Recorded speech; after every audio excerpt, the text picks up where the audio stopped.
आचार्य पर्यन्तां वन्दे गुरुपरम्परां वाक्यकारं वररुचिं भाष्यकारं पतञ्जलिं पाणिनिं सूत्रकारं च प्रणतोऽस्मि मुनित्रयम्।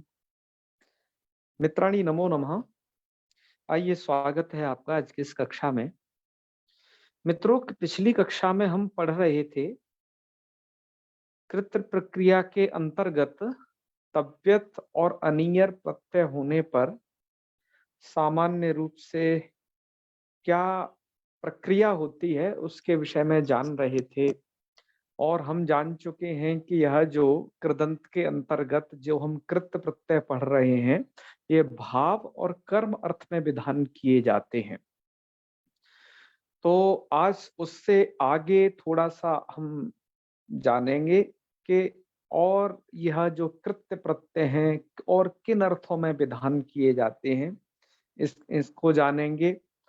और साथ में ही ये कृत्य प्रत्ययों का अर्थात तव्यत अनियर के विषय में विशेष रूप से जानने वाले हैं कि उनका हमें वाक्य में प्रयोग कैसे करना है। और धातु तो लगभग 2000 धातुएं हैं। अभी तो आपने केवल एद धातु से और ची धातु से, दो धातुओं से तव्यत और अनीर प्रत्यय लगा करके देखा है। यदि और धातुओं से आप तव्यत और अनीर प्रत्यय लगाएंगे तो वो रूप क्या होंगे और वहां आपको क्या क्या छोटे छोटे काम करने पड़ते हैं, इनके विषय में भी आज हम जानेंगे। तो जुड़े रहिएगा लास्ट तक और देखिए इन सभी विषय को। तो सबसे पहले यहाँ पर बताया जा रहा है कि कृत्य लिटोर बहुलम, जो कृत्य प्रत्यय है और जो लुट प्रत्यय, लुट जो कि कृदंत का प्रत्यय है, उसकी कृत्य संज्ञा नहीं है क्योंकि वह इसके अधिकार में नहीं आता है कृत्या के। तो ये जो दो कृत्य संज्ञक प्रत्यय हो गए आपके, ये 7 प्रत्यय है और लुट प्रत्यय एक 8वां। तो टोटल मिलाकर के ये 8 प्रत्यय बहुलम अर्थात बहुलता से विधान किए जाते हैं। तो यह बहुलक क्या होता है, ठीक है, इसके विषय में लिखा। यहाँ पर कोई अर्थ नहीं लिखा वरदराजाचार्य जी ने क्योंकि सरल था। फिर भी हमने आप लोगों के सौकर्य के लिए अर्थ को जोड़ दिया है कि कृत्य संज्ञक प्रत्ययाः और ल्युट् च यत्र विहिता, यत्र इत्युक्ते यस्मिन् अर्थे विहिता और याभ्यो याभ्यः प्रकृतिभ्यः विहिता ततो अन्यत्रापि स्युः, अर्थात उससे अन्यत्र भी बहुलता से हो जाते हैं। जैसे कि आपने पढ़ा जो कृत्य प्रत्यय हैं वो जो है भाव और कर्म में विधान किए गए हैं। कौन? कृत्य प्रत्यय। तो ये जो अवकृत प्रत्यय हैं भाव और कर्म अर्थ से अन्य अर्थों में भी विधान किए जा सकते हैं। कैसे? कहा कि कृत्य लिटो और बहुलम इस सूत्र की महिमा से। इस सूत्र में जो बहुलम पद है कि कृत्य और लिट प्रत्यय बहुलता से आए हुए हैं, बड़ा ही व्याख्या है। इस बाहुलम को व्याख्या करने के लिए यहाँ पर बतलाना आरंभ किया वरदराजाचार्य जी ने। उन्होंने इस उपेंद्र वज्रा छंद के माध्यम से बतलाया। हालांकि यह कारिका और भी प्राचीन आचार्यों की है, वरदराजाचार्य जी ने तो इसे उद्धृत मात्र किया है यहाँ पर। तो वह यह है कि क्वचित प्रवृत्ति ही क्वचिद अप्रवृत्ति ही क्वचिद विभाषा क्वचिद अन्य देव विधेर्विधानम बहुधा समीक्ष्य चतुर्विधम बाहुलकम वदन्ति। यह है उपेंद्र वज्रा प्रथमे लघुसा। ठीक है, इंद्र वज्रा को यदि प्रथम लघु कर दिया जाए तो उपेंद्र वज्रा हो जाता है। ठीक है, यह एक नियम है छंद विषयक। चलिए, कभी छंद पर कभी चर्चा होंगी तो छंद शास्त्र को भी आपको विधिवत पढ़ाने की भी आगे योजना है भविष्य में, पर पहले लक्कौमुदी पूरी हो जाए तब। तो ये था। इसका अर्थ क्या है समझिए कि क्वचित प्रवृत्ति ही, अर्थात कहीं कहीं ये बाहुलक का अर्थ आप समझ रहे हो कि कहीं कहीं अप्रवृत्तस्य प्रवृत्ति, अर्थात अप्रवृत्त कार्य भी प्रवृत्त हो जाए, और क्वचिद अप्रवृत्ति, कहीं पर जो प्रवृत्त हुआ कार्य है वो अप्रवृत्ति अर्थात वो प्रवृत्त ना हो है। और क्वचिद विभाषा, क्वचित विभाषा का तात्पर्य यह है कि नित्य प्राप्तस्य विभाषा, कि कहीं पर कुछ कार्य नित्य प्राप्त था, लेकिन यदि वो से बहुलम शब्द से यदि कहा गया है तो नित्य होता हुआ भी वह विभाषा अर्थात विकल्प से हो जाएगा। और क्वचिद अन्य देव, मित्रों ये तीन तो साधारण बातें थी, ठीक है, कि अप्रवृत्त कार्य की प्रवृत्ति हो जाना पहली, और दूसरी क्वचित अप्रवृत्ति, कहीं प्रवृत्त की अप्रवृत्ति मतलब प्रवृत्त हुआ कार्य रुक जाना, और तीसरा नित्य प्राप्त जो था वो विभाषया अर्थात विकल्प से हो जाना। ये तीन तो ये समझ लीजिएगा कि साधारण बाण थे, लेकिन ये चौथा तो ब्रह्मास्त्र है कि क्वचिदन्य देव, क्वचिदन्य देव अर्थात अन्यत प्राप्तम अन्य देवस्या, कुछ और प्राप्त था लेकिन कुछ और हो जाए, कुछ और हो जाए का मतलब जो इष्ट है वह हो जाए, है ना, मतलब जो मन कर रहा है वो हो जाए। किनका मन, आप और हम लोगों का नहीं, शिष्ट लोगों ने जैसा बनाया है वैसा हो जाए। तो क्वचिद अन्य देव, ये चार प्रकार के अंश होते हैं इस बहुलम में। तो कभी किसी एक अंश को लेकर के, कभी किसी एक अंश को लेकर के ये बहुलम प्रवृत्त हुआ करता है। जहां जहां बहुलम आ जाएगा, जैसे कृत्य लिट और बहुलम, तो कृत्य और लिट बहुलता से होंगे।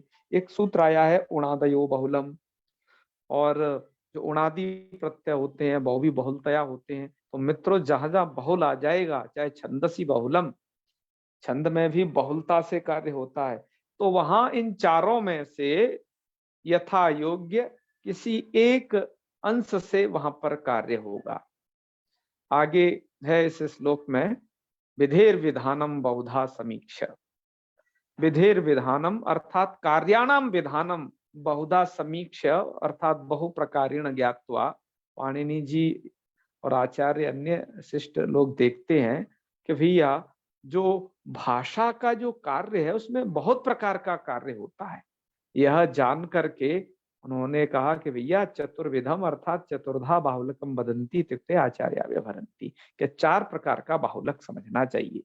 तो जब आचार्य कहीं, पाणिनि आचार्य कहीं बहुलम पद कह दें तो सब, तब तो आप समझ लीजिएगा कि वहां कुछ भी हो सकता है, उसके विषय में कुछ कहा नहीं जा सकता है, तब कुछ भी हो सकता है।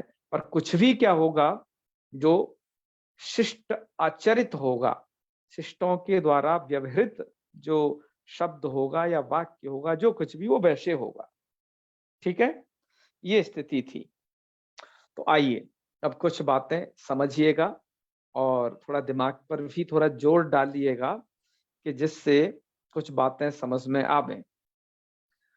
जैसे आपने पिछले पाठ में ये पढ़ा था कि एध धातु से अनियर प्रत्यय लगाने पर एध नियम, एध नियम यह अर्थ होता है।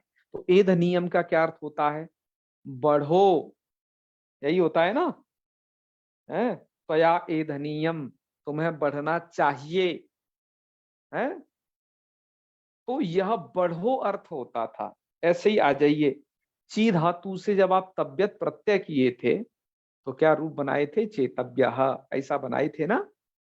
अनियर प्रत्यय करने पर चयनियम बनाए थे, उसका अर्थ क्या होता था, चयन करो, ठीक है, ऐसा अर्थ होता था। लेकिन अब ये प्रत्यय बहुलता से भी होते हैं, तो यहां पर ये है स्नानियम। स्नानियम में आपका स्ना धातु है। मित्रों स्ना धातु स्नान करने अर्थ में आता है। स्ना शौचे इस नाम का धातु है जो आपके अदादि गण में पढ़ा गया था। तो स्नाति स्नाता स्नांति इत्यादि रूप बनते हैं इसके। तो यहाँ स्ना धातु से अनियर प्रत्यय करने पर स्नानियम बन जाएगा। पर स्नानियम का अर्थ क्या है कि नहाओ ऐसा अर्थ है क्या कि तुम्हें नहाना चाहिए? कहा कि यहाँ पर जो स्नानियम का जो अर्थ है वो आपको समझने की आवश्यकता है। कहा यहाँ पर ये करण अर्थ में प्रत्यय हो गया, करण अर्थ में प्रत्यय विधान हो गया करणे। तो कर्ण अर्थ में प्रत्यय होने से इसका अर्थ क्या निकलेगा कि स्नाति अनेन, अर्थात जिसके द्वारा नहाया जाए उसे कहेंगे स्नानियम। तो स्नानियम का अर्थ हो गया चूर्णम। स्नानियम उसे कहेंगे कि जिस चूर्ण के द्वारा नहाया जाए। आप कहोगे भैया चूर्ण के द्वारा कौन नहाता है? तो मित्रों हम आपको थोड़ा बतावें, पहले लोग उबटन से नहाते थे। उबटन में आपका बेसन का चूर्ण होता था, है मतलब बेसन का आटा, और भी विविध प्रकार की चीजें शरीर पर लेप करते थे और उससे स्नान करते थे। उसमें चंदन का भी चूर्ण होता था। तो हम उस चूर्णम के लिए स्नानियम कह रहे हैं। ये लवण भास्कर चूर्णम नहीं है मित्रों। ये यहाँ पर चूर्णम का मतलब है कि ऐसा लेपन द्रव्य जिससे नहाया जाए उसका चूर्ण जो है ना। आजकल आप स्नानियम की जगह यहाँ पर कह सकते हो क्या, फेनकम, क्योंकि आजकल तो साबुन से नहाते हैं। तो नहाने का कोई उपकरण उसको कहेंगे स्नानियम। तो स्नानियम आप किसको कहेंगे? नहाने के उपकरण को।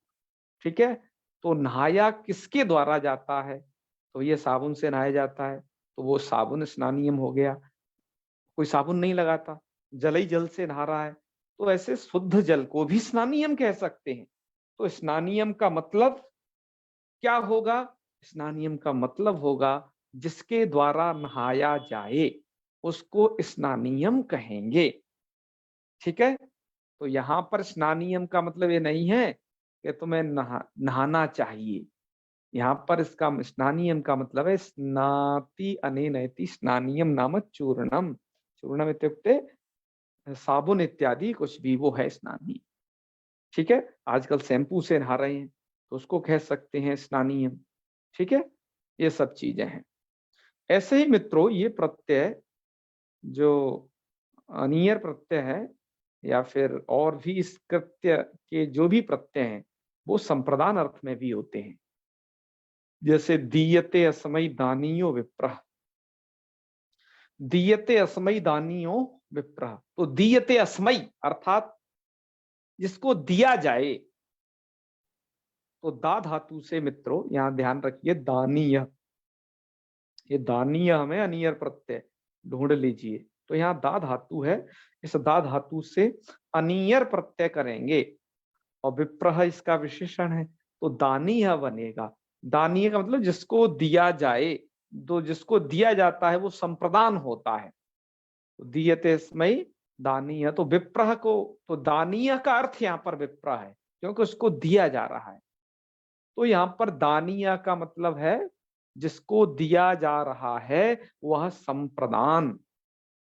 तो ये अनियर प्रत्यय संप्रदान अर्थ को कह रहा है मित्रों। ठीक है। संप्रदान कौन है? विप्र, उसको कह रहा है। तो यहाँ पर ये कृत्य प्रत्यय संप्रदान अर्थ में है। ऐसे ही मित्रों ये अधिकरण अर्थ में भी होते हैं, लेकिन यहाँ मूल में उदाहरण नहीं दिए हैं। यदि आपको और भी उदाहरण यदि समझने हैं तो आप क्या करें, एक बाबूराम सक्सेना नाम के बहुत बड़के विद्वान हुए जो है स्वतंत्रता से पूर्व, उनकी किताबियां बहुत सारी एग्जाम में भी लगती है और टीजीटी पीजीटी में तो विशेष रूप से लगती है यूपी के। तो उन्होंने एक बढ़िया व्याकरण की पुस्तक लिखी है, उसमें जाकर के देख लीजिएगा। या चक्रधर नौटियाल हंस जी ने एक बृहद अनुवाद चंद्रिका नाम की पुस्तक रची है, उसमें भी आप देख सकते हो अन्यत्र उदाहरणों को। तो अभी जितना वरदाचार्य जी ने दिया मित्रों उतना हमने आपको समझा दिया है। अब इस सूत्र से आगे बढ़ते हैं। तो अब तक आपने समझा कि कृत्य और ल्युट प्रत्यय मात्र ऐसे ही नहीं है कि केवल ये भाव और कर्म में भी विधान किए जाएं। हाँ, इनका अन्यत्र भी विधान देखा गया है, वो सब आपको इस स्लाइड के माध्यम से बताया गया था। अब आइए आगे की और कुछ बातें करते हैं। तो अब हम देखेंगे तब्यत अनियरादि प्रत्यय योजिते सामान्य कार्याणि। हमने तब्यत और अनियर इस प्रकरण को पढ़ लिया है। अब कुछ सामान्य कार्यों को जान लेते हैं कि विविध धातुओं से प्रत्यय लगने पर ये रूप कैसे कैसे बनते हैं, क्या क्या बनते हैं। तो चलिए कुछ कार्यों को देख लीजिए। इधर दिया है कि तब्यत अनियर प्रत्ययो परयो धातो गुण कार्यम भवति। जैसे तब्यत और नियर प्रत्यय परे रहते हैं तो ये आर्धातुक संज्ञक हैं। आर्धातुक संज्ञक होने से यहाँ पर या तो लघुपद गुण प्राप्त होगा पुगंत लघुपद च के द्वारा, या फिर सार्वधातुक आर्धातुक सूत्र द्वारा इगंत अंग को गुण होगा। तो वो गुण कार्य यथावत कर लेना चाहिए। जैसे यदि स्मृति धातु है, एक थोड़े उदाहरण दिए गए मित्रों, बाकी उदाहरण आप धातुओं से लगा लगा के जोड़ करके देखना। स्मृति धातु है तो स्मर्तव्य और स्मरणीय है। स्मृति धातु से तब्यत किया तो जो री है, ये स्मृति का री, इसको सार्वधातुक आर्धातु से गुण कर लेना। री को गुण क्या होता है? अर। तो तब्यत प्रत्यय जोड़ दिया, स्मर्तव्य, अनियर प्रत्यय कर दोगे तो स्मरणीय। ठीक है, यह होगा। और श्रु धातु से तब्यत प्रत्यय करने पर श्रोतव्य या श्रवणीय, ऐसे रूप ये बनेंगे। तो श्रु के ऊ को गुण किया है, ये ओ, ध्यान रखिए। तो ऊ को ओ गुण करने पर तब्यत प्रत्यय है तो श्रोतव्य है, जोड़ जोड़ के देख लेना। और श्रु धातु से अनियर प्रत्यय किया तो श्रु अनीय गुण करने पर श्रो अनीय। और अब आदेश करना ना भूलना है, तो संधि के कार्य तो कर ही लेने हैं यथा प्राप्त। हालांकि कुछ संधि के कार्यों को हमने इधर भी इंगित किया है, लेकिन जो यथा प्राप्त है वो करने ही है आपको। तो श्रवणीय, नकार को नकार भी कर लेना भैया, तो श्रवणीय बन जाएगा। फिर आइए आगे, लिखा है कि आर्धातुक विवक्षायाम, ये आर्धातुक तो प्रत्यय है ही आपके, तब्यत और नहीं है। तो आर्धातुक विवक्षायाम कुत्रचित धातु स्थाने आदेश विधानम अस्ति। कहीं कहीं धातुओं को आदेश विधान किया गया था। जैसे ब्रू धातु के स्थान पर वच किया गया था, आपने पीछे पढ़ा है तिङंत प्रकरण में। तो ब्रू धातु से आप तब्यत लाओगे तो ब्रू तब्य, और ब्रू को कर लेना वच, तो क्या बन जाएगा? वच के चकार को कुत्व कर लेना ककार, क्योंकि कुत्वम जैसे कार्य भी हमने इधर दर्शा रखे हैं। तो वो वक्तव्यम बना लेना। और अनियर प्रत्यय में तो कोई कार्य होता नहीं है, तो वहां वचनीय में ऐसा बना लेना। ठीक है, इसके बाद ऐसे ही असधातु है, असधातु के स्थान पर हो जाता है भू, तो इसका तब्यत प्रत्यय में भवितव्यम बनेगा और भवनीयम बनेगा। मित्रों याद रखें, भू धातु का भी यही रूप बनेगा, और अस के स्थान पर जो भू होता है तब भी यही रूप बनेगा। ठीक है, इसमें भिन्नता नहीं है। समझ गए ना श्याम सुंदर जी? जी जी। अब आगे देखिए,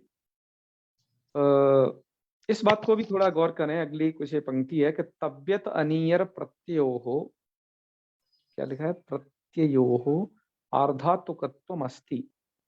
तो तब्यत और नियर प्रत्यय आर्धातुक संज्ञक हैं, ठीक है जी। किंतु वलादित्वम केवलम तब्य प्रत्ययस्यास्ति।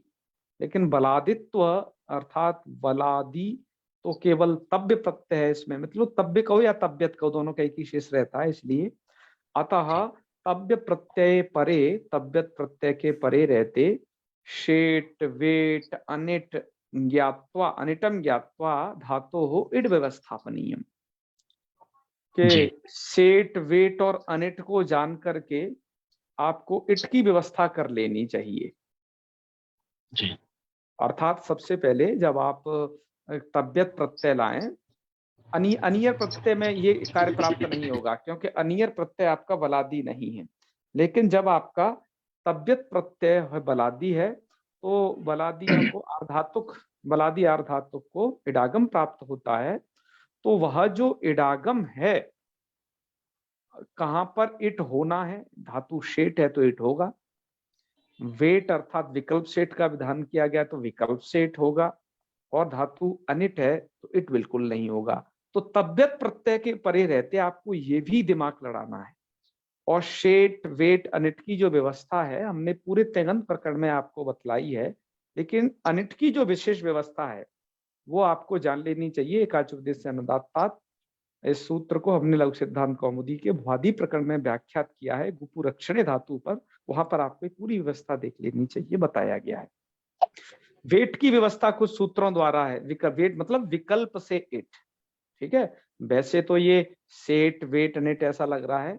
एक सेट वेट नाम का एक ऐसा लिक्विड आता है जो हमारे युवाओं के बालों को खड़ा कर देता है ना, सेट कर देता है, सेट वेट होता है वो भी। तो ये भी कुछ वैसा ही है, सेट वेट और अनिट। तो यहाँ पर भी व्यवस्थापन किया जाता है इट का। तो ये सेट का मतलब जिन धातुओं को इट होना है सेट, और वेट का मतलब विकल्पे न इट, अनिट का मतलब बिल्कुल भी इट नहीं। ऐसे व्यवस्थापन करनी चाहिए। जैसे आपकी खाद धातु है, खाद धातु से तब्यत लाओगे तो खाद तब्य। अब ये धातु शेट है तो इट कर लेंगे तो खाद तब्य, और सु को हम करके खाद तब्य। ऐसे ही गुप धातु है। अब गुप धातु विकल्प सेट वाली है, कैसे पता चलेगा मित्रों? जो लोग डायरेक्ट कृदंत प्रकरण पढ़ रहे हैं हमारे इस फेसबुक समूह के माध्यम से या फिर अन्यत्र यूट्यूब अथवा फेसबुक पर, तो उन्हें अभी यह समझने में थोड़ा क्लेश हो सकता है, क्योंकि ये बातें तिङन्त प्रकरण में हम बता चुके हैं। इसलिए आपको तिङन्त प्रकरण के लिए अच्छे संस्कार हैं तो इसमें समस्या नहीं होगी। तो विकल्प नेट वहां होता है, जैसे एक सूत्र है स्वरति सूति सुयति धूयुदितोवा। तो जो धातु उदित धातुएं हैं और है ना स्वरत इत्यादि धातुएं हैं, उनमें विकल्प सेट का विधान किया गया। जैसे गुपू रक्षणी, ये धातु का पकारोत्तर वृत्ति उकार है, वो इस संज्ञक है। तो ये धातु उदित हुई, उदित होने के कारण इस धातु से विकल्प से इट का विधान किया गया है। तो जब आप इट कर दोगे तो गुप धातु है और गुण कर लेना, गुण कार्य तो यथावत आपको करना है, तो बन जाएगा गोपितव्यम। और जब इट नहीं होगा तो गोपतव्यम, ठीक है। ये वैकल्पिक इट है। और जिस धातु में कोई इट विट कुछ नहीं होना, ऐसे द्विष अप्रीत धातु है तो इसका बन जाएगा द्वेष्टव्यम, ठीक है। ये कार्य ऐसे ही वित्रो तब्यत और अनियर प्रत्यय के परे रहते कुछ और कार्य भी आपको जानने चाहिए, जो कि आपने तिङन्त प्रकरण में पढ़ लिए हैं। उनका हम यहाँ पर स्मरण मात्र आपको करवा रहे हैं। जैसे लिखा है येभ्यः धातुभ्यो नुमागमः, जिन धातुओं को नुमागम विधान किया गया है, या फिर आत्वम जहां विधान किया गया है। तो नुम का मतलब है, बहुत सारे सूत्र पीछे आपने पढ़े थे जो नुमागम करते थे, जैसे मस्जी नसोर झली पड़ा था, और रभे रसब लिटो हो और लभेश्च इत्यादि सूत्रों के द्वारा नुम विधान जहां पड़ा था उन्हें एक बार स्मरण कर लीजिएगा, देख लीजिएगा। तो वो नुमागम वहां है तो इधर भी होगा। जो आत्वम दूसरे नंबर पर यहाँ दिया है, आत्वम, आत्वम का मतलब आदेश उपदेश से स्थिति नाम का एक सूत्र था। उपदेश अवस्था में जो धातु एजंत हुआ करती थी उनको आत्व का विधान किया गया था। तो वो आत्व यहाँ पर किया जाएगा, है तब्यत प्रत्यय के परे रहते भी वो किया जाएगा।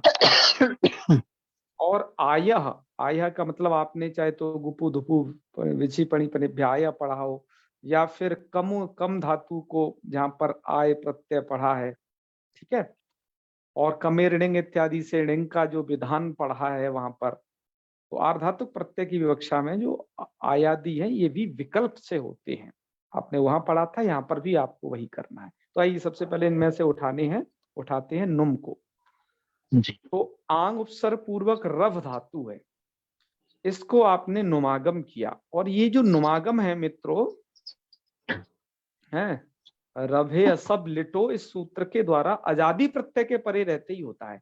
अतः ये तब्यत में नहीं होगा, ध्यान रखिएगा इस बात को, तब्यत प्रत्यय के परे रहते। अतः हमने जो उदाहरण प्रस्तुत किया वो भी यहाँ पर आजादी अनियर प्रत्यय का यहाँ पर प्रस्तुत किया है। इसलिए आरभ अनियर प्रत्यय कर दोगे तो आरभ नियम, नकार को नकार करके आरभणीयम ही बनना चाहिए था, लेकिन नुम की महिमा से नुम के नकार को अनुस्वार और परसवर्ण करके आरंभणीयम प्रयोग बन जाएगा। तो मित्रों जहां पर अनुस्वार परसवर्ण हो सकता है वो आपको वो कार्य इधर भी करना है, ठीक है समझे? जी जी। और ऐसे ही अब देखिए नश धातु है, ये शकारांत है। इस धातु इसको भी क्या है नुमागम विधान किया गया है, लेकिन इसको जो नुमागम विधान किया गया है वो अजादि प्रत्यय के नहीं, वो तब्यत आदि प्रत्ययों के परे रहते भी संभव है। तो इसको देखो, तब्यत प्रत्यय के परे रहते नुम आगम किया गया, तो नष्टव्यम यह प्रयोग है। और जैसे आंग जी उपसर्ग पूर्वक रव धातु को, मतलब रव धातु को विधान किया गया, ऐसे लव धातु को भी विधान होता है। तो लव धातु का लंभनीयम प्रयोग आपको अनियर प्रत्यय के जी परे रहते बना लेना है। जी इसके बाद कुछ कार्य और हैं, जैसे आत्वम, आत्व कार्य है। जो उपदेश अवस्था में जो धातु एजंत होती थी, जैसे ये त्रयिंग धातु पालन अर्थ में या रक्षण अर्थ में विधान की गई है, तो इसका त्रयिंग का त्रातव्यम या देखो त्रयी धातु है, आप इसको ऐ को आ कर लीजिए, ठीक है। तो जो जी त्रातव्य हो जाएगा, और बस वर्ण सम्मिलन करिए त्रातव्यम। और ऐसे ही जी अनियर प्रत्यय करने पर त्रयी का, त्रयी को त्रा करिए, त्राणीयम यह भी बनेगा, ठीक है। जी और आय, आय कहाँ होता है, तो ये आय प्रत्यय भी कम धातु से विधान किया गया है। इससे एक बार तो कामयितव्य बना लेना, एक बार कमितव्य बना लेना। जब आय करो तो यहाँ पर वृद्धि भी कर लेना, कामयितव्य कर लेना। तो ये जी कुछ कार्य हैं जो आपको इसमें ध्यान रखने हैं। और मित्रों, संधि कार्य तो याद ही रखने हैं आपको हमेशा। मैंने एक बात कही थी आपको जब संधि पढ़ाते वक्त, कि मित्रों जो संधि जानता है ना, तो मतलब आधे से भी ज्यादा हिस्सेदारी संधियों की है इस व्याकरण में। तो देखो ये कितने संधि संबंधित कार्य हैं। जो संधियों को जानेगा उसे रूप बनाने में कोई भी कठिनाई है नहीं, नहीं तो उसे घोंटने पड़ेंगे, ठीक है। तो ये संधि जी समझिएगा कितना कमाल की बात है। आप वैसे, आप में से बहुत सारे लोगों ने संधियों को बड़ा ढंग से पढ़ा है। तो अब आप सुनिए आगे की कुछ बातें। जी तो यथा प्राप्तानि कार्याणि कर्तव्यानि संधि कार्याणि, यथा प्राप्त संधि कार्य भी तबियत के परे रहते आपको कर लेने चाहिए। अनियर के परे रहते तो कोई ज्यादा खास कुछ संधि कार्य नहीं होता है। यहाँ देखिए तबियत के परे रहते होता है। जैसे ढत्वम होता है, जैसे रूह धातु है, और रूह धातु से आप तबियत प्रत्यय ले आए, तो रूह तव्य, आपने होढ़ा सूत्र से आकार को डकार कर दिया, और जो रूह का उकार है उसे गुण कर देना, तो रो ढ तव्य, ठीक है। अब आपके दो एक ढ इधर हो गया, फिर आपको जसस तथो धोधा सूत्र से तबियत का जो तकार है उसको भी कर देना है, तक उसको धकार कर देना पहले जसस तथो धोधा से। जब धकार हो गया, इष्टत्व करके ढकार कर लेना, ढोढ़े लोपा से पूर्व ढकार का लोप कर देना, तो एक ढकार बचेगा, तब ये रोढ़व्यम बनेगा मित्रों। तो पहले यहाँ होढ़ा लगा, उसके बाद में और एक कार्य हुई। तो ये संधि संबंधित कार्य है, चाहे तो जस तत्व धोधा हो और चाहे ढोढ़े लोपा हो, आपको ये यथा संभव कर लेने हैं। ऐसे ही घत्वम देखिए, घत्वम का मतलब है दादिर धातुगा से यथा प्राप्त घत्वम। धत्वम का मतलब है जसस तत्व धोधा, जो अभी भी लगा के बताए थे उससे धत्व भी कर लेना चाहिए। जस्तम का मतलब है कि झलाम जस झसी, या फिर जहां झलाम जसोनते आए तो वहां से जस तो विधान भी कर लेना चाहिए। यह कार्य संधि के कार्य हैं मित्रों। कहीं पर इनमें से एक दो कार्य का विधान हो सकता है, कहीं तीन चार व्यंजन संधि संबंधित कार्य एक साथ आ पड़ते हैं। तो यथा प्राप्त उन कार्यों को कर लेना चाहिए। जैसे हमने पूरा रूप यहाँ पर बना करके दिखाया है, रोडव्यम तो नहीं बताया था उधर लिख करके, पर आप उस प्रक्रिया को कर लीजिएगा, क्योंकि जो तिगंत पढ़े उसे उस प्रक्रिया को करने में समस्या नहीं आएगी। तो दुह धातु है, देखिए दुह धातु से तब्य करिए, और अब यहाँ पर दादे धातु घ लगेगा। हालांकि ओडा प्राप्त है, आप ये जानते हो, आप वहां पढ़े हो इस प्रक्रिया को, लेकिन धातु दकारा दी है तो हकार को घकार कर लीजिए। तो ये दूसरे नंबर पर स्थिति देखिए, दु घ तव्य, हकार को घकार कर लिया। अब क्या करना है आपको, तबियत के बाद दु घ, ये घत्व के बाद धत्व करना है, मतलब झसस तत्व झश हो गया घकार, उससे परे तकार और थकार को धकार होता है, तो तबियत का तकार है उसको धकार कर दिया, तो दु घ धव्य, ऐसी स्थिति हो गई।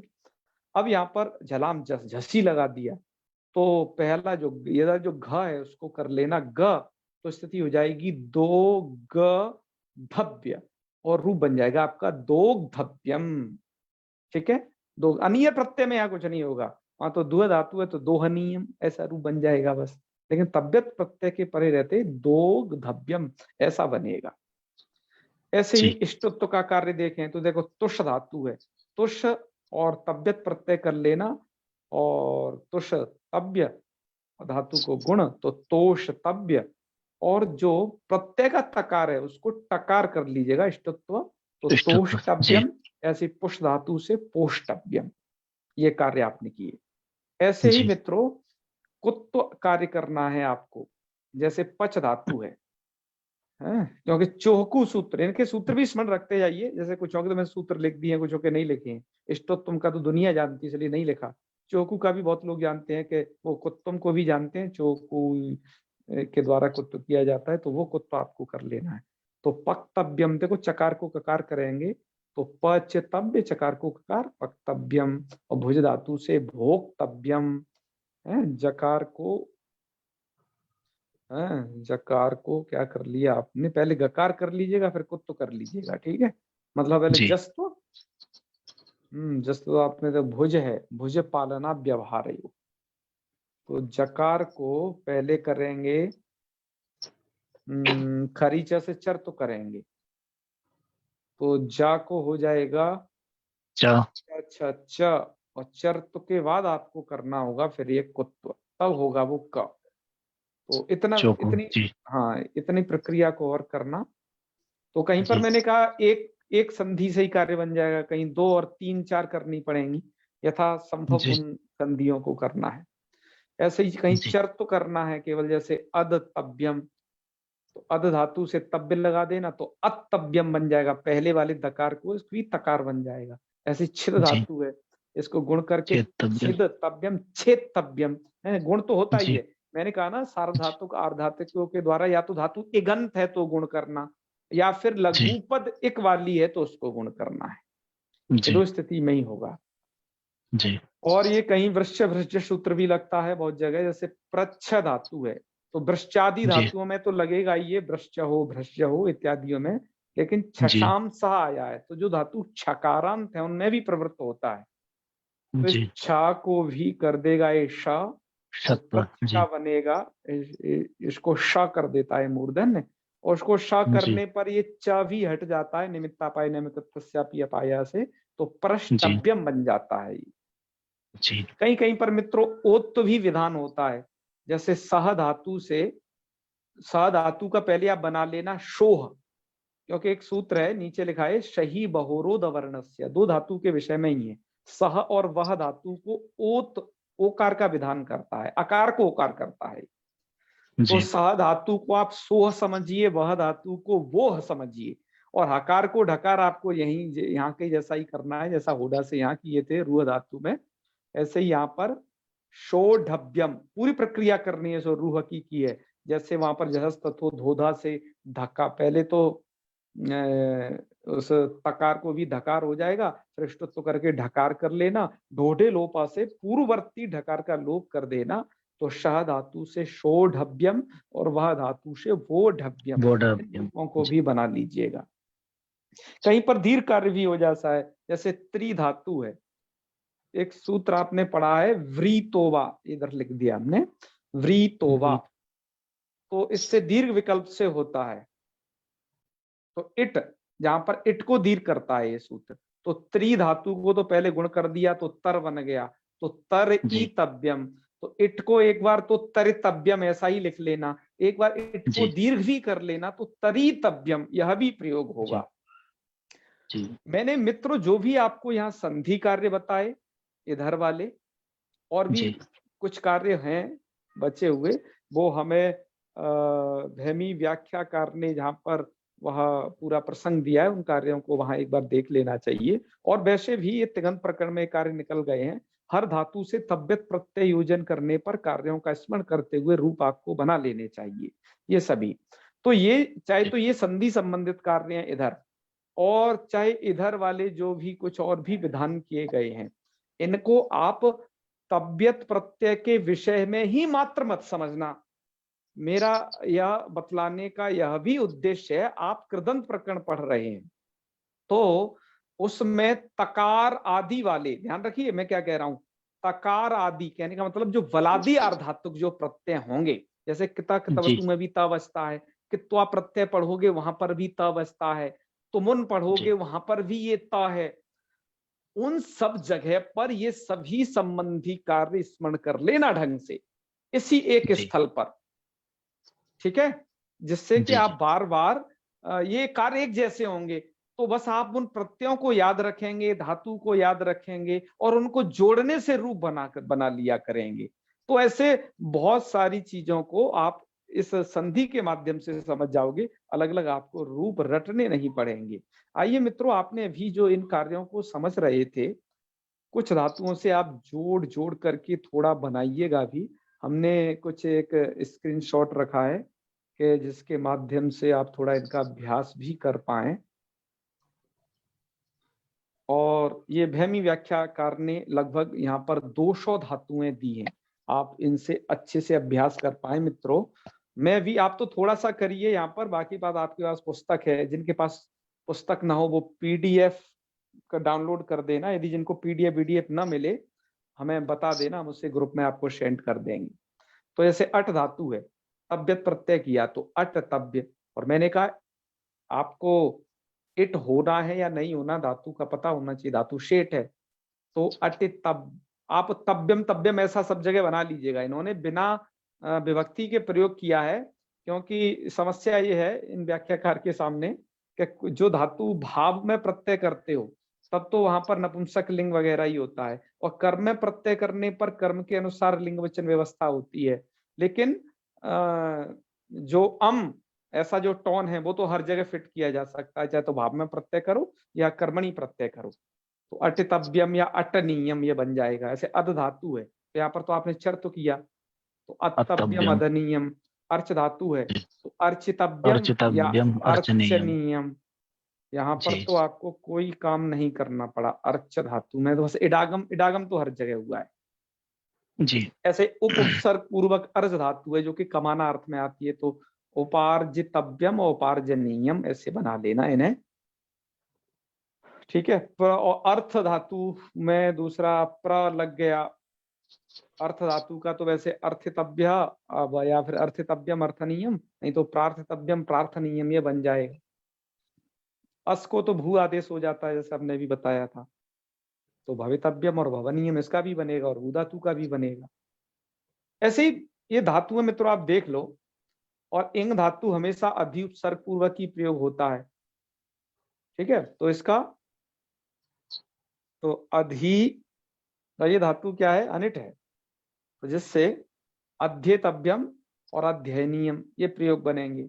आपको यदि बनाने में क्लेश, पहले आप चेक करिए आप इनको बना पा रहे हो कि नहीं विविध धातुओं से।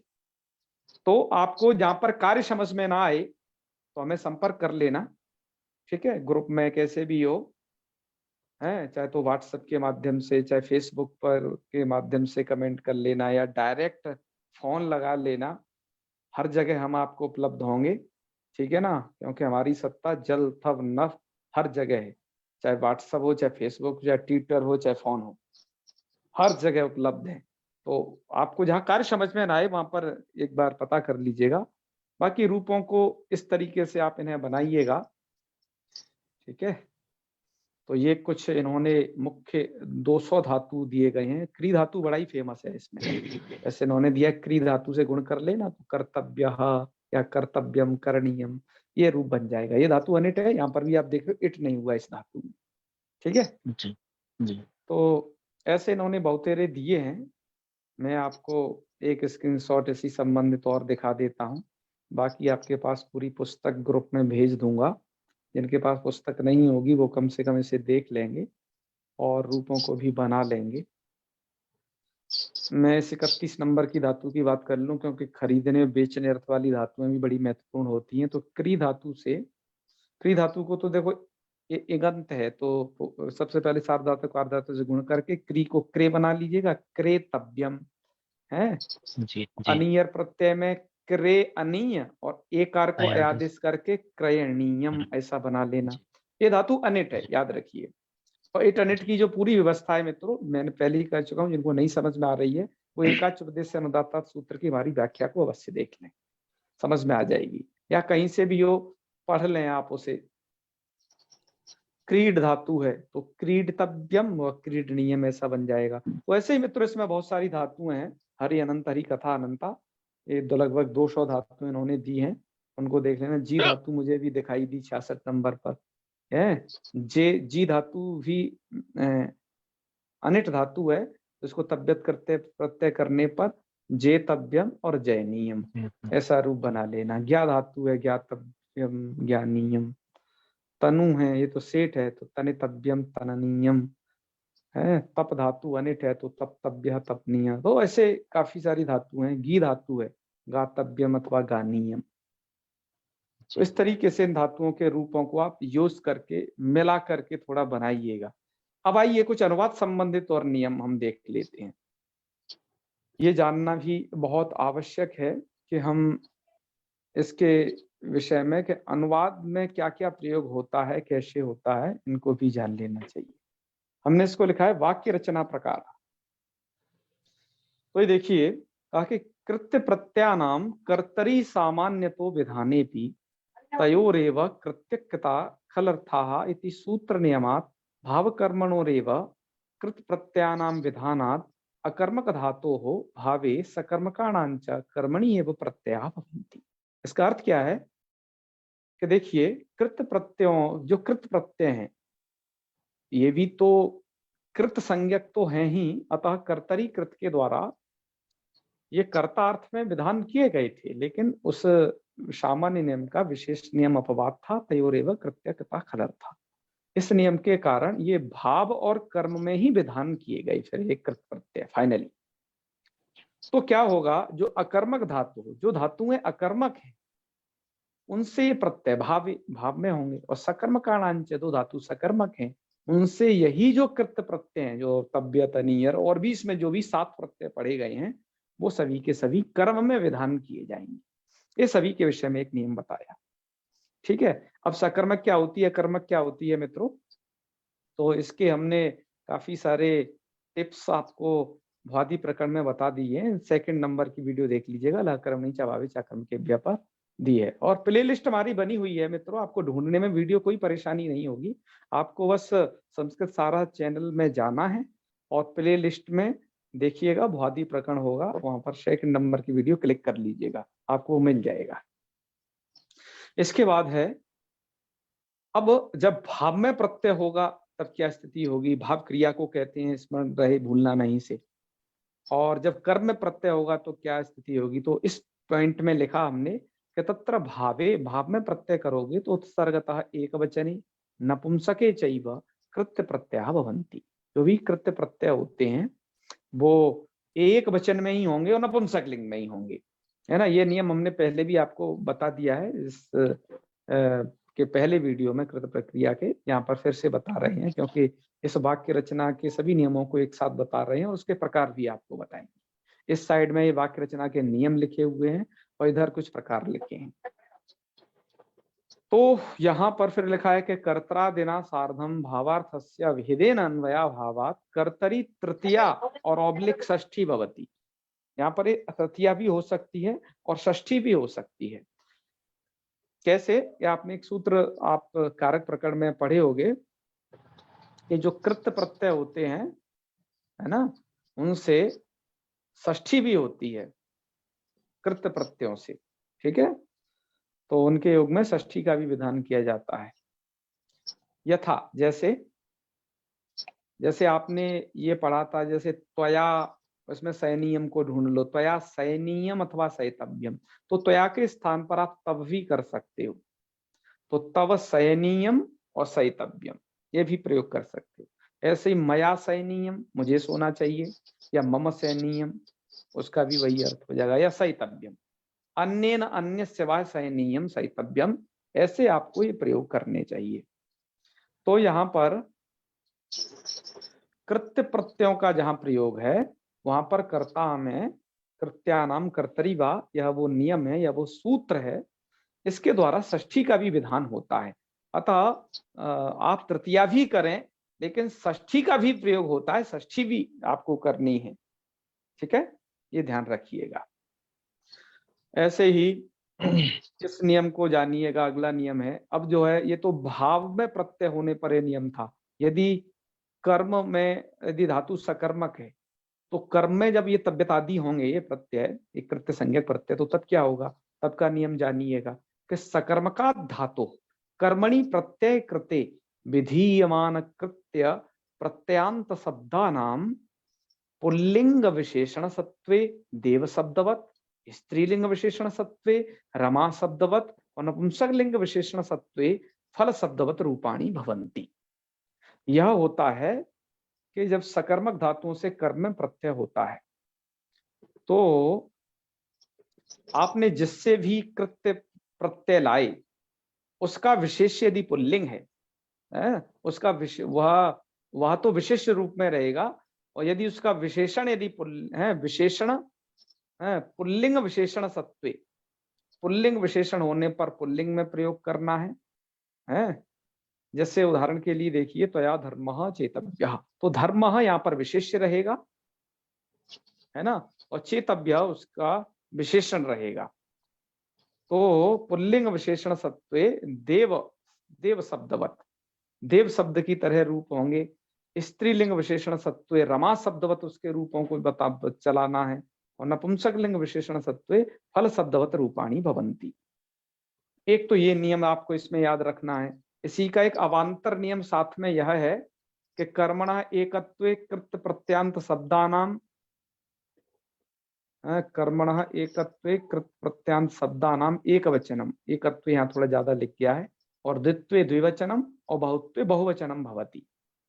एक ये नियम है कि इसमें उसके अनुसार एक वचन द्विवचन बहुवचन भी प्रयोग होता है। इसका ही एक अवांतर नियम साथ में ये भी है, जो कि पहले भी बताया जा चुका है कि कर्तुः अनुक्तत्वात् तृतीया षष्ठी विभक्ति भवति। कर्ता के अनुक्त होने से या तो तृतीया या षष्ठी विभक्ति का प्रयोग कर लेना चाहिए कर्ता के स्थान पर, है या कर्ता पदों में। और जो आपका कर्म है, कर्मणा उक्तत्वात् प्रथम विभक्तिर जायते, कर्म तो उक्त होता है क्योंकि कर्म में प्रत्यय कर रहे तो वहां प्रथमा ही होगी। उदाहरण के लिए देखिए कुछ, जैसे पुल्लिंगे, पुल्लिंग में होता है त्वया ऑब्लिक या फिर तव धर्मः चेतव्य। तो ध्यान लिखिए, पुल्लिंग में ये धर्म शब्द पुल्लिंग है, तो धर्मः चेतव्य, ये धर्म है आपका विशेष्य पद, चेतव्य उसका विशेषण होगा। तो उस विशेषण वाचक पद से धर्मः पुल्लिंग का एक वचन है, तो चेतव्य भी पुल्लिंग का एक वचन प्रयोग करिए। ठीक है श्याम जी? और उधर उधर चाहे त्वया लगाइए तब लगाइए, क्योंकि वो करता है, अनुक्त करता है। उधर आपने तृतीया कर ली या फिर षष्ठी कर सकते हो, कृत्यानाम कर्तरी वा, इस नियम से कारक का सूत्र है। और देखिए, जो आपका धर्म है वो कर्म है, कर्म हो गया उक्त, उक्त होने से उसमें हो गई प्रथमा विभक्ति। तो जो विशेष्य है उसमें पुल्लिंग और प्रथमा में है, और चेतव्य इसका ये जो विशेषण है ये भी पुल्लिंग और प्रथमा में। ठीक है, तो धर्मः चेतव्य, इसके अनुसार याद रखिए। स्त्रीलिंग में देखिए, त्वया एक कलिका शब्द है मित्रों, कलिका, लता की तरह चलाना है, ये है रमा की तरह, तो कलिका कहते हैं कली को। अब मैंने इसमें वचन भी आपको ऐड करके दिखाना चाहा है कि त्वया अथवा तव कलिके चेतव्य, दो कलिकाएं हैं उनका चयन करना चाहिए, है तो स्त्रीलिंग में ही, तो कलिके चेतव्य ऐसा प्रयोग करना। एक यहाँ विसर्ग लगे रहेंगे भैया धोखे से, इनको हटा लेना है। द्विवचन में विसर्ग नहीं होते हैं, जैसे रमा रमे, ऐसे कलिके। नपुंसक लिंगे, नपुंसक लिंगे लिखना चाहिए था। नपुंसक लिंग में क्या होगा, जैसे त्वया या तव पुष्पाणि चेतव्यानि, जी, तो यहाँ पुष्पाणि इस विशेष पर ध्यान देंगे। पुष्पाणि ये आपका नपुंसक लिंग है और बहुवचन में है, तो यह भी चेतव्यानि नपुंसक के बहुवचन में होगा। तो आप ये देख रहे हो, जो भी ये कृत प्रत्यय हैं, कर्मणि प्रत्यय होने पर ये जो है किसकी तरह बदलते हैं, अपने कर्म की तरह बदलते हैं। जी, ठीक है, जैसा कर्म पद का लिंग होता है, वचन होता है, उसके अनुसार ये इनका विपरिणाम होता है। ये बात ध्यान रखिएगा। अब अगला जो हम नियम बताने जा रहे हैं इनके संबंध में, वो नियम ये है इसको मैं पहले भी बता चुका हूं, पहले वीडियो में भी, कि जो आपके कृत्य संज्ञक प्रत्यय हैं या फिर लिंग लोट कृत्य प्रत्याह, ये भी जो प्रत्यय हैं वो समानार्थका भवन्ति, वो सब समानार्थक होते हैं। ठीक है, अर्थात उनका अर्थ बिल्कुल एक ही होगा। जैसे यहाँ पर सबसे पहले देखिए त्वम एधस्व, ये सबसे पहले कर्तृवाच्य में गई, त्वम एधस्व, तुम बढ़ो, त्वम एधे था, तुम्हें बढ़ना चाहिए, ये उन्होंने विधिलिंग का प्रयोग दिया, एधे था। ठीक है ना, जी, क्योंकि एधे था, एधे आतम, एधेरम, एधे था, ये था, हाँ। ये जी, विधिलिंग का प्रयोग है। जी, यहाँ पर दे करके फिर ये चले गए भाव में प्रत्यय किया, त्वया एध्यताम और त्वया ये तो, एध्येत, ये भी इन्होंने विधिलिंग का ही प्रयोग किया, एक जगह विधिलिंग एक जगह लोट। जैसे एधस्व लोट है, इधर एध्यता लोट है, ऐसे ही एध्यताम लोट है, तो एध्येत ये जो है आपका भाव प्रत्यय करने पर ही लिंग लकार का अर्थात विधिलिंग का प्रयोग है। और इन्हीं अर्थ को ऐसे भी कहा जा सकता है, त्वया एदितव्यम अथवा एधनीयम है। जी, तो आप जो जी, इसी अर्थ को, तुम्हें बढ़ना चाहिए, इस अर्थ को चाहे तो लिंग के द्वारा कहलवा लो, चाहे लोट के द्वारा कहलवा लो, या किसी इन कृत्य प्रत्यय के द्वारा कहलवा लो, ये सब समानार्थक होते हैं। ये इतने तरीके से आप वाक्य रचना कर सकते हैं। बात आई ना समझ में? जी, जी, जी, जी, तो देखो कितना मजेदार है यह विषय कि हम तीनों तरीके से यह कर सकते हैं। तो ये विविध टीकाकारों की सहायता से हमने इस विषय को यहाँ पर लिखा। और कुछ टीकाकारों ने, जैसे आचार्य रामचंद्र झा, व्याकरणाचार्य थे ये, बहुत पुरातन काशी के, उन्होंने इस संबंध में अपने एक संस्कृत व्याकरण पुस्तकम नाम की एक छोटी सी लघवी पुस्तिका रची है। उसमें कुछ ये नियम उन्होंने पद्य के रूप में भी उद्धृत किए हैं, तो इनको भी आपको उस पुस्तक से देख लेना चाहिए। जैसे ये है वो, है ना, मैंने जो बताया बस उनका ये पद्य, मैंने तो उसका अनुवाद कर दिया है, ये पद्य कि भावे कर्मणि वाच्ये च भवेयुः कृत्य संज्ञकाः। ध्यान रखिएगा, भावे कर्मणि वाच्ये च, भाव अर्थ में और कर्म वाच्य में कौन होते हैं? कृत्य संज्ञक प्रत्यय होते हैं। वो कहें कौन? कि तव्य तव्य अनीयरश्च एक पुस्तक मेरे पे पड़ी है। ऋण्यत ऋण्यत यत क्यप चेतिते मताः। चलो बहुत अच्छा है। और ये है, ये उन्होंने भी दिए हैं, जो है शिवदत्त जी की, जो दादीमत जी का जो पुस्तक है लघु सिद्धांत कौमुदी, उसके भी थोड़ा टिप्पण में दी है। तो ये जो है यत है, ण्यत है, क्यप है, नियर इत्यादि, ये है चेति चित्ते मता। अच्छा, और नियम अनुवाद के थोड़े बताए कि प्रयुज्यते भाववाच्ये कृदंतम यत क्रियापदम, कि भाववाच्य में जो कृदंत क्रियापद आप जो प्रयोग कर रहे हो, प्रयुज्यते भाववाच्ये कृदंतम यत क्रियापदम का क्लीवलिंगम प्रथमैकवचनांतम च तद्भवेत्, वो जो है क्लीव लिंग अर्थात नपुंसक लिंग में होता है, वो प्रथमा के एक वचन में ही होता है हमेशा। अच्छा, और कर्ता में क्या होता है? षष्ठी या तृतीया, उसके विषय में भी लिख रहे हैं कि षष्ठी कर्तरी चानुक्ते कृत्य योगे विभाषया, कि कर्ता में षष्ठी होती है, अनुक्त कर्ता में अनुक्ते कर्तरी षष्ठी कृत्य योगे विभाषया, और वो विकल्प से होती है तो एक पक्ष में तृतीया भी हो जाएगी। जी, और नित्य नित्य करो, कर्मणि सागेया, कर्म में वह जो है नित्य होगा, नित्य होगी, प्राप्त यस्त्र तु नो भयो हो, जहाँ दोनों में प्राप्ति नहीं है तो वहां नित्य हो। मतलब यह है कि कर्म में यदि आप प्रत्यय करते हो तो वहां पर भी अनुक्त कर्ता में षष्ठी होगी, तृतीया भी होगी। ठीक है, ये कहने का मतलब है। नीचे वाला जो पद्य है ये तो निष्ठा संज्ञक प्रत्ययों के विषय में है, क्योंकि वो भी उसके आदि में भी ता है। तो निष्ठा संज्ञक प्रत्ययों के विषय में जब आपको कृतवतु पढ़ाऊंगा तब उस नियम को बताऊंगा, अभी से मैं छोड़ता हूँ नीचे वाले पद्य की व्याख्या। आइए, इनका उन्होंने पद्यात्मक भी प्रयोग किया है, उसे भी देख लीजिएगा। तो वो पद्यात्मक प्रयोग इसका ऐसे करते हैं, छंदोबद्ध उन्होंने किया है इसे, तव्यत और नियर इनका प्रयोग, कि पापात सदैव भेतव्यम न वक्तव्यम मृषा क्वचित, कि सदैव पापात भेतव्यम, कि सदैव जो है पाप से डरना चाहिए। यहाँ कर्ता नहीं दिया मित्रों, कर्ता आपको लगा लेना है, ठीक है। जी कर्ता में लगा लेना है कि त्वया पापात सदैव भेतव्यम, ऐसे कर्ता का अध्याय कर लेना है। तो तया लगा लो या जी तब लगा लो, क्योंकि आप जी जानते ही हो इस नियम में कि षष्ठी भी की जा सकती है, तृतीया भी की जा सकती है। जी जी ऐसी हर जगह लगा लेना। एक एक जहाँ पर पाद का विराम है वहां एक एक वाक्य है पूरा के पापात सदैव वेतव्यम न वक्तव्यम मृषा क्वचित अपि न वक्तव्यम। और पालनीया गुरो राज्ञा, तो देखो गुरो राज्ञा पालनीय, आज्ञा शब्द स्त्रीलिंग है तो पालनीय। जी। और पूजनीय सदा अतिथि, अतिथि सदा पूजनीय अतिथि सदा पद, पूजनीय। जी तो अतिथि के अनुसार उसका लिंग है। जी आलस्यम सर्वदा त्याज्यम, तो आलस्यम के अनुसार त्याज्यम प्रयोग करिए। कार्यम पित्रोः प्रियम सुतैः, दरिद्राय धनम देहि कृत्यम परहितम सदा। वक्तव्यम मधुरम वाक्यम दग्धव्या कटुभाषिता। पातव्यम निर्मलम नीरम स्मरणीयम गुरोर्वचः। मोचनीयम स्वशैथिल्यम सहनीयम सदाम सताम वचः।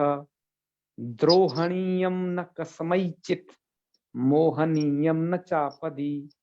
और दमनीय स्वयं चात्मा तदिदम वेद शासनम, यही वेद का शासन है कि आत्मा स्वयं दमनीय, ठीक है, उसमें जो है अंकुश लगाएं। तो ये मित्रों थे कुछ पद्यात्मक उदाहरण। और एक आपको संस्कृत भारती का गीत भी इस संदर्भ में स्मरण होगा कि मनसा सततम स्मरणीयम वचसा सततम वदनीयम लोकहितम मम करणीयम।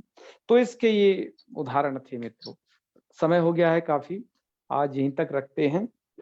अब जी इसके आगे जो प्रत्यय बच्चे हैं, यकार जिनका शेष रहता है तबियत, वो जो है जो प्रत्यय हैं यत यत इत्यादि। क्या परिणत, उनको फिर पढ़ेंगे अगले वीडियो के माध्यम से।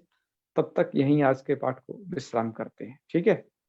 जी तो चले। ओम सर्वे भवन्तु सुखिनः, सर्वे सन्तु निरामयाः, सर्वे भद्राणि पश्यन्तु मा कश्चित् दुःखभाग् भवेत्। ओम शांति शांति शांति। सर्वेभ्यो नमो नमः। शुभ रात्रि। प्रणाम भैया। जी जी प्रणाम। हर हर महादेव से। प्रणाम भाई साहब।